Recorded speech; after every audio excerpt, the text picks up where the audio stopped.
안녕하세요. 오늘의 데일리 뉴스레터에 오신 것을 환영합니다. 1. 엄청난 양의 기름이 발견되었습니다. 2. 한국이 에너지 강국이 된다. 3. 초거대 컨테이너선이 자초했다. 한번 진실을 알아봅시다. 울릉도 인근에서 엄청난 양의 석유가 발견되었습니다. 에너지 문제를 단숨에 해결할 수 있어 전 세계의 이목이 집중되었죠. 그런데 갑자기 일본에서 울릉도 인근의 땅은 일본 땅이라고 주장하며 석유는 일본 것이라고 주장했다고 합니다.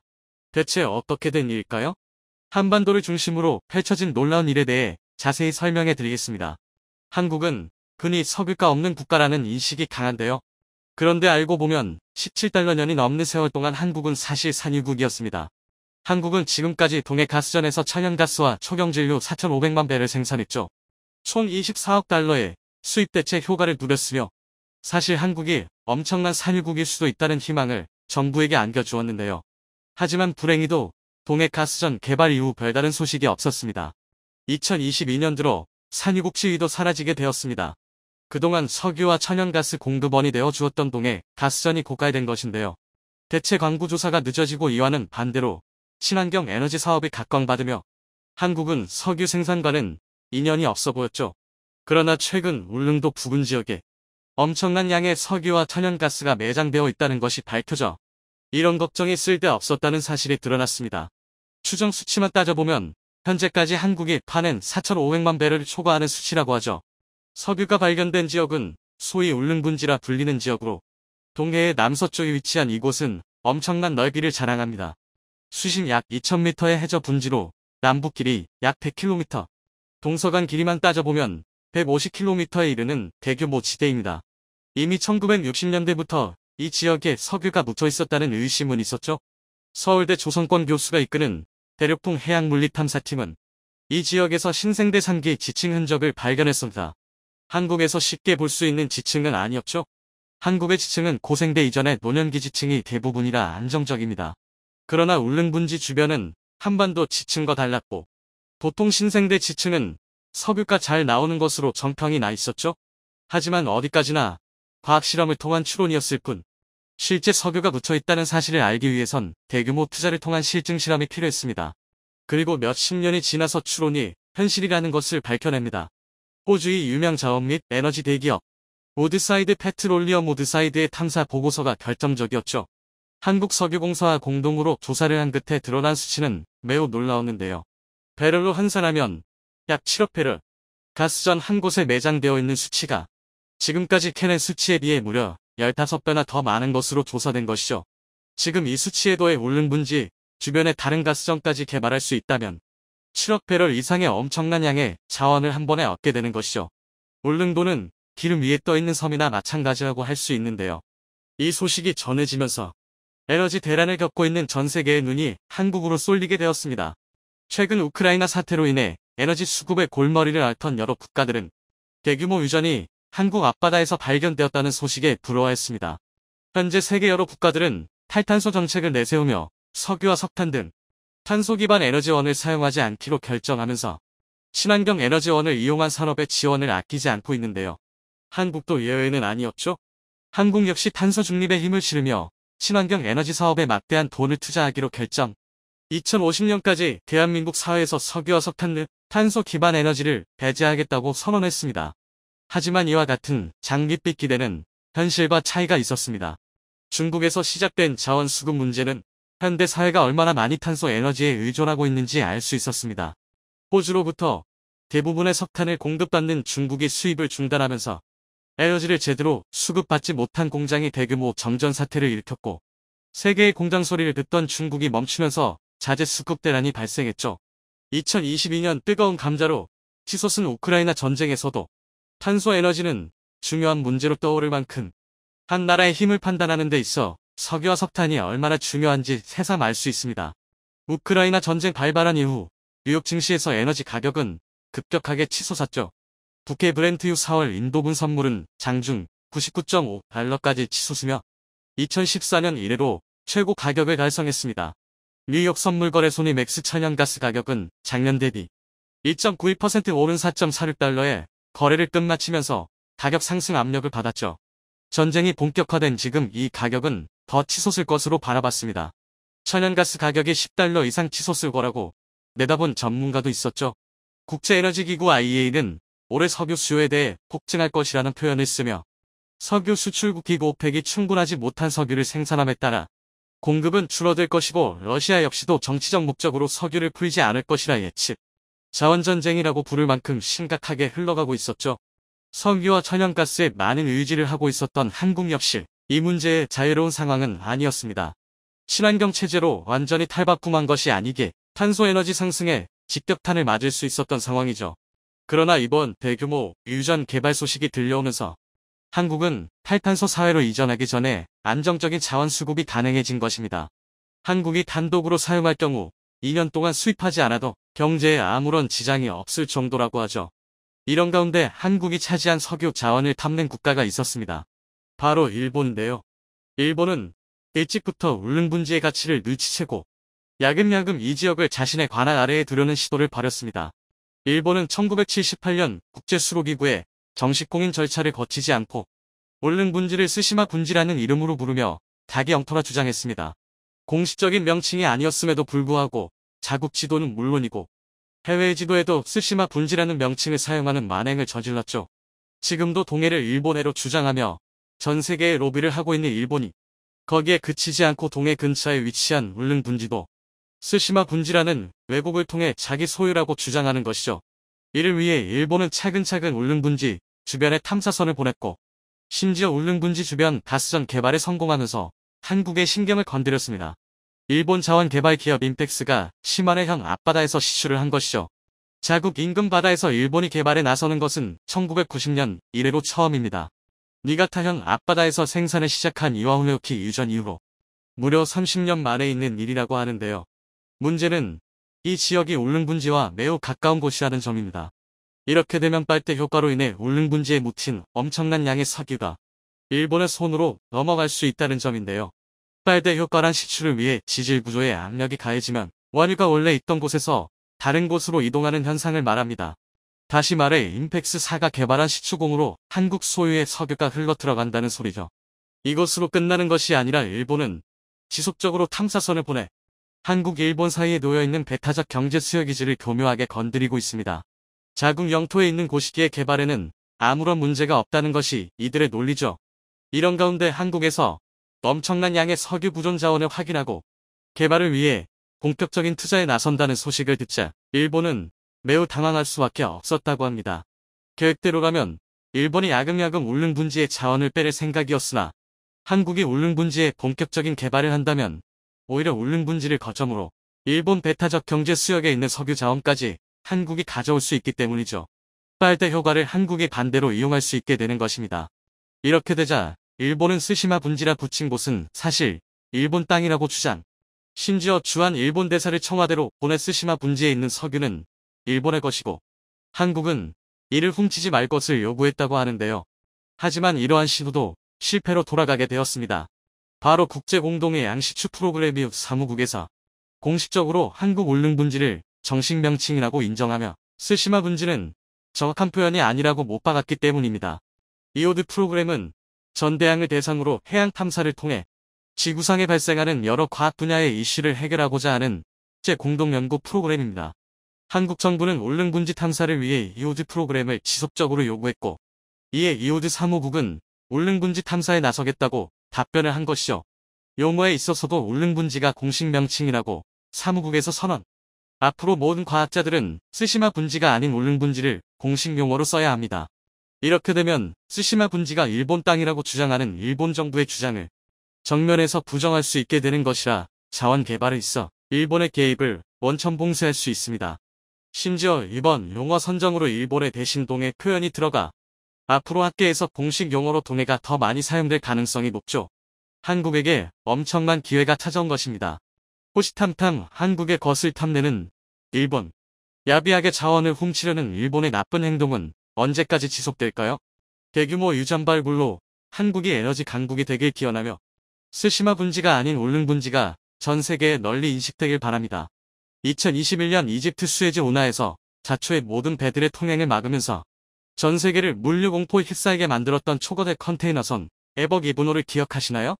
지난 2021년 3월 23일 컨테이너 선박 에버기분 호는 수에즈 운하에서 자초돼 운하의 통행은 6일간 완전히 차단됐고 이집트는 운하가 막히면서 천문학적인 손실을 입었다며 에버기분호의 선사인 에버그린에 1조 원대의 손해배상을 청구했습니다. 그런데 사고를 일으켰던 문제의 선박은 일본 선사 쇼의 기센이 건조한 것으로 밝혀지면서 일본 조선업의 명성에 치명타를 안겼는데요. 치명타를 입은 것은 대만 선사 에버그린도 마찬가지였습니다.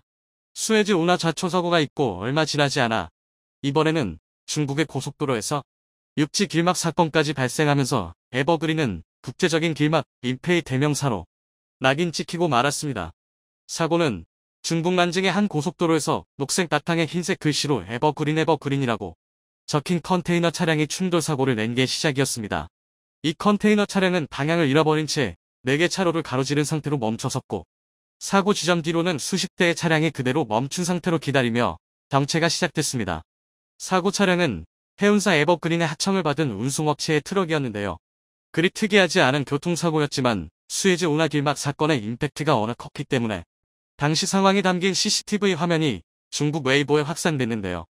에버그린이란 브랜드의 트럭은 다른 국가들의 여러 온라인 커뮤니티에도 공유되는 또다시 화제가 되며 길막의 대명사로 낙인 찍히고 말았습니다. 심지어 비슷한 시기에 에버그린은 자사의 컨테이너선이 대만에서도 사고에 엮이는 바람에 최악의 한 주를 보내겠는데요. 대만 언론에 따르면 수에즈 운하를 마비시킨 에버기분호와 동급인 에버젠틀호가 타이베이라 항구에 정박하는 과정에서 부두의 기중기와 부딪혔고 사고 여파로 컨테이너선의 굴뚝이 심한 손상을 입고 말았던 것입니다. 항구를 관할하는 대만항공사 티프 지룽지사 측은 전날 컨테이너를 싣는 작업을 완료한 기중기와 선박이 동시에 움직여 사고가 났다고 사고 경위를 밝혔습니다. 사실 중국 고속도로를 막은 것은 트럭 운전사의 잘못이지 에버그린의 잘못이라고 볼 수는 없습니다. 그럼에도 에버그린 하면 길막이라는 고정관념이 생길 정도로 수에즈 운하 사고가 에버그린의 이미지에 미친 악영향은 컸습니다. 하지만 에버그린사가 잘못한 건 딱 한 가지 있습니다. 일본 조선사의 선박을 구입했다는 것인데요. 그 대가는 상상을 초월했습니다. 최근까지도 그 대가를 치르고 있으니 말입니다. 2023년 2월 세계 최대 규모의 선사인 덴마크 APM 몰러 머스크는 에버기분의 소유주를 사고 발생 이후 2년 가까운 시간이 지났지만 아직도 이 사건의 피해 보상은 현재 진행인 것입니다.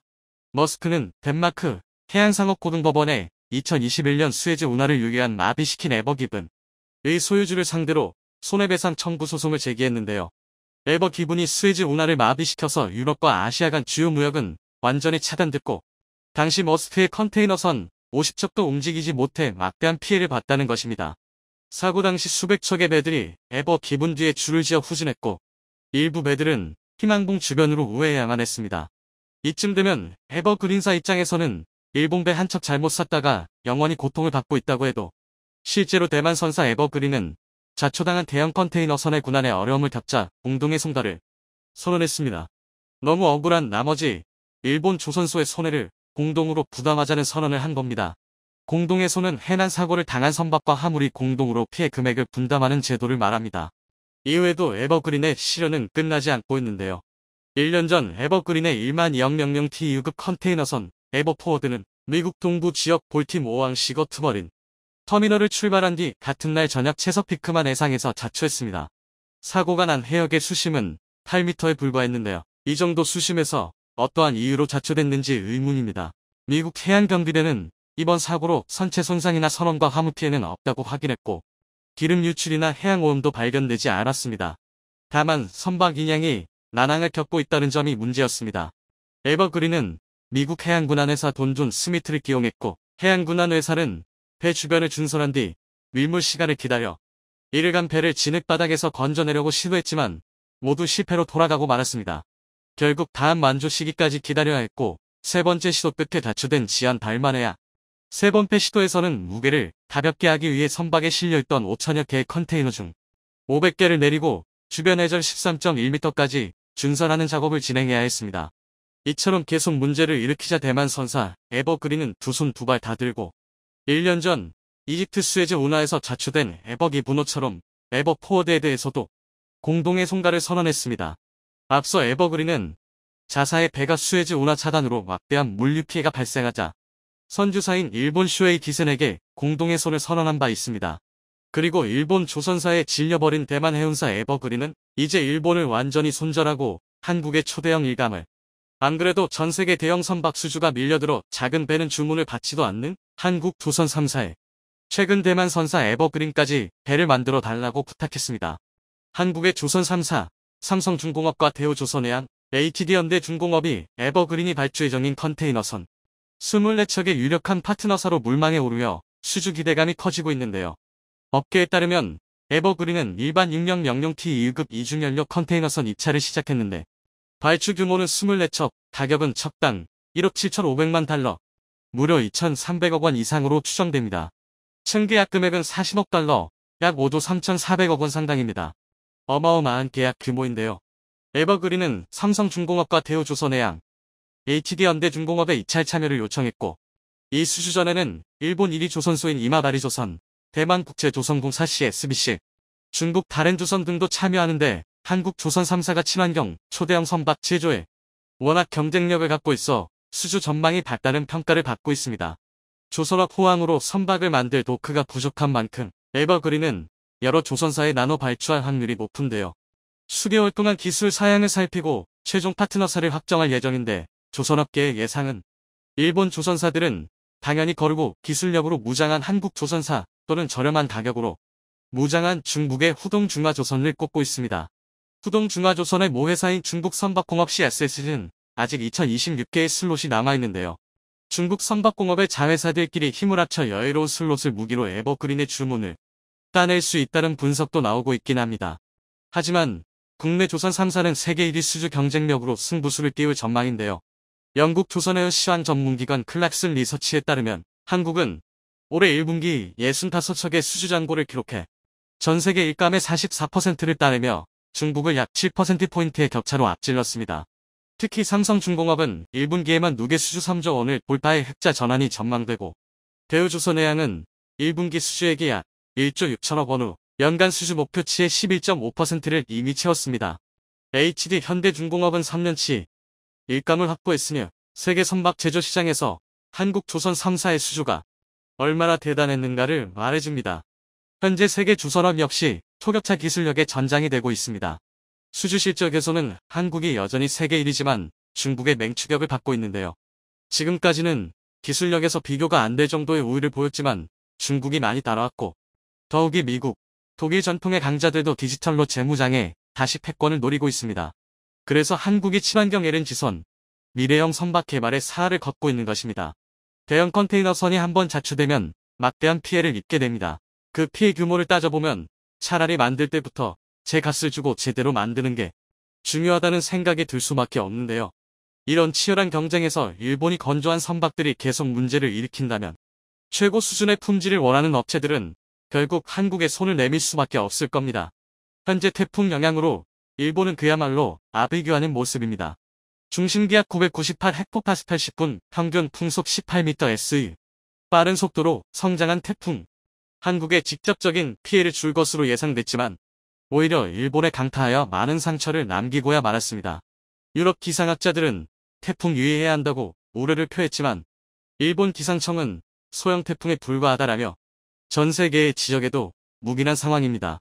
그러나 일본 기상청을 비웃기라도 한 듯 5월 14일 새벽 일본 가고시마현에 강풍을 동반한 태풍이 북상하여 시간당 150mm에 달하는 물폭탄이 쏟아지는 등 기록적인 폭우에 속수무책으로 당하고 있습니다.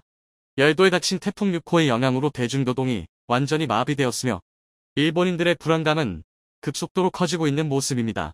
최근 후쿠시마현 앞바다에서 일주일 동안 300회 이상의 지진이 연달아 폭발하듯 발생하며 후쿠시마 원자력 발전소에도 흔들림이 나타나는 일본이 위기에 빠졌다는 말까지 나오고 있기 때문입니다. 일본 기상청이 예보했던 태풍보다 강력한 태풍이 닥치자 일본 정부가 물상인 모습이 카메라에 담겼습니다. 최근 태풍 송다의 영향으로 인해 엄청난 폭우가 쏟아져 많은 피해가 발생한 가운데 5월 14일 새벽 일본 오키나와를 북상 중이던 열대저기압이 제6호 태풍되었습니다. 5월임에도 불구하고 벌써 두 번째 태풍이 일본을 강타하고 있다는 사실입니다. 그런데 호주 기상경보센터에 따르면 현재 일본에서 전문가들도 처음 보는 일이 발생했다며 긴장하고 있습니다. 전문가들은 태풍 손다가 지나간 직후 연이어 일본 오키나와에 제일 위험이 높은 태풍이 발생해 기록적인 폭우가 열도를 덮칠지 모르는 상황이라며 정부가 만발의 대비책을 준비해야 된다고 전했습니다. 그러나 일부 지역은 여전히 도로가 물바다에 빠졌음에도 일본 기상청은 태풍 세력이 매우 약해 금방 한국으로 북상한다고 발표했습니다. 그리고 가고시마와 오키나와의 시간당 120mm의 맹렬한 비가 새벽 동안 쏟아졌습니다. 한국의 연간 강수량이 1100mm에 달하는 것을 생각한다면 이미 오키나와는 한국 연간 강수량을 넘고 남은 상황입니다. 현재 일본을 강타한 태풍이 얼마나 거세었는지 카메라에 담긴 영상이 화제가 되고 있습니다. 5월 14일 새벽 2시 21분경 가고시마 부근에서 올해 처음으로 엄청난 번개가 치는 오키나와의 북상한 태풍의 강한 바람으로 서 있기조차 힘든 모습입니다. 특히 가카이조 섬은 단풍으로 간판과 가로수가 크게 흔들리면서 일본 기상청은 폭우가 쏟아지는 가카이조에 2452가구 4622명에게 긴급 대피령이 내려졌습니다. 이것은 섬에 파견된 자위대를 제외한 지역 주민 전원에게 대피령이 내려진 것입니다. 뿐만 아니라 태풍 에어리에도 아무런 피해가 없던 나가사키현에서는 도로가 완전히 침수되는 등 도시 전체가 물바다인 모습이 카메라에 담겼습니다. 이날 오후 1시 반경부터 가고시마시에서 폭우를 동반한 번개가 내리꽂자 약 10만 가구가 정전이 발생해 주민들이 불편을 겪었다고 전했습니다. 태풍 6호 일본 규슈에 진입한다면 열대 저기압으로 변해 폭우가 발생하지 않을 것이니 안심하라던 일본 기상청의 말과는 달리 현재 연달아 발생한 태풍에 일본이 무릎을 꿇고야 말았습니다.